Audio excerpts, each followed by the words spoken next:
সাল্লাল্লাহু আলাইহি সাল্লাম বলতেছেন, আলাক আলাক, যে মা বাবার অবাধ্য সন্তান আছে কিনা সমাজে, জান্নাতে যাবে না। সে বড় হুজুর, কিন্তু মা বাবার সাথে খারাপ ব্যবহার করেছে।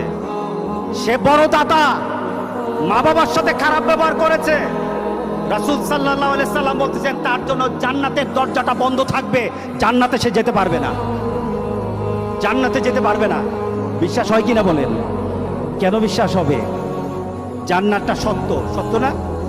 দুজুক সত্য, কোরআন সত্য, মুহাম্মদ সাল্লাল্লাহু আলাইহি সাল্লামের কথা সত্য।